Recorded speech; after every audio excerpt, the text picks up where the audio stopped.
यंदाच्या वर्षीपासून कुपोषणाचं साधारणपणे गेल्या 3 वर्षात कुपोषणाची टक्केवारी ही सुदैवाने कमी होताना आपल्याला लक्षात येत आहे। पण ती कमी होत असताना ती 0.10% पण आत यावी अशा पद्धतीचा प्रयत्न हा विभाग म्हणून आम्ही करत आहोत।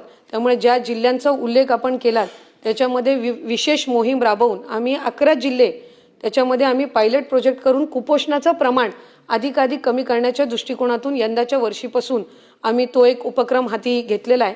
आम्ही खरं तर 100 दिवसाच्या आणि 150 दिवसाच्या कार्यक्रमामध्ये सुद्धा तो हाती घेतला होता, पण त्याचं एक कंटिन्युएशन करून आपण तो त्या ठिकाणी करत आहोत। मुंबई सारख्या मोठ्या शहराचा एक सर्वे हा विभागाच्या वतीने मधल्या कालावधीमध्ये करण्यात आला होता। त्यात ICDS अंतर्गत येणाऱ्या अंगणवाड्यांचं प्रमाण त्या ठिकाणी कमी आहे आणि मुंबई महानगरपालिकेच्या अंतर्गत बालवाड्या ज्या चालवल्या जातात त्याचं प्रमाण सुद्धा मोठ्या संख्येने आहे। अंगणवाडी जी चालवली जाते याच्यामध्ये पोषण पण दिलं जातं आणि त्याचे नियम आणि निकष केंद्राने दिलेले असतात, त्या पद्धतीने ते दिलं जातं।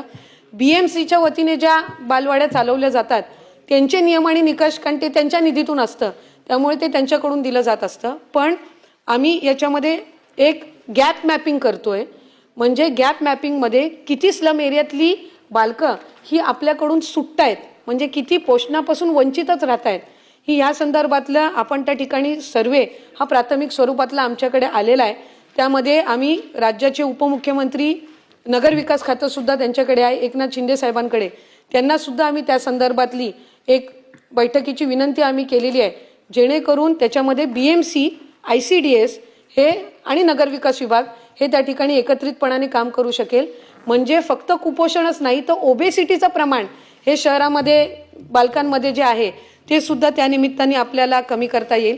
आणि या व्यतिरिक्त THRच्या संदर्भामध्ये ज्या ज्या वेळेला एक लॅबच्या माध्यमातून तपासणी ही आहाराची केली जात असते, पण साधारणपणे त्यांना 2 महिन्याचा कालावधी, कारण राज्यामध्ये पुढचे हे पोचवणं त्याच्यासाठी साधारणपणे 15-20 दिवसाचा कालावधी हा जातच असतो, पण तो अधिक कमी कसा करायचा, म्हणजे 2 महिने समजा जर आम्ही ते फूड पॅकेट्स पोचवण्याची जर मुदत असेल तर ती अधिकाधिक गतिमान कशी करायची या संदर्भामधली जी यंत्रणा आहे ती सक्षम करण्यासाठी आम्ही त्या ठिकाणी प्रयत्न करत आहोत।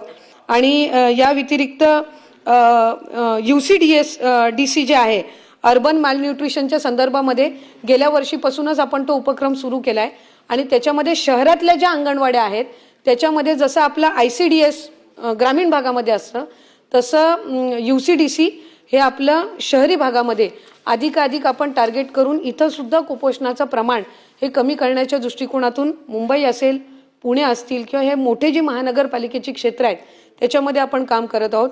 आणि या व्यतिरिक्त आपण नगरविकास विभाग आणि शालेय विभागासोबत कोऑर्डिनेट करून जिथे जिथे अंगणवाड्यांची इमारत नाही पण तिथे तिथे शासनाच्या मालकीच्या जर शाळा असतील आणि तिथल्या वर्गखोल्या जर उपलब्ध असतील तर त्या त्यांनी अंगणवाडीसाठी उपलब्ध करून द्याव्या, म्हणजे तिथलंही पॉप्युलेशन हे या आपल्या योजनेपासून किंवा स्कीमपासून वंचित राहणार नाही, या दृष्टिकोनातून आपण काम करत आहोत।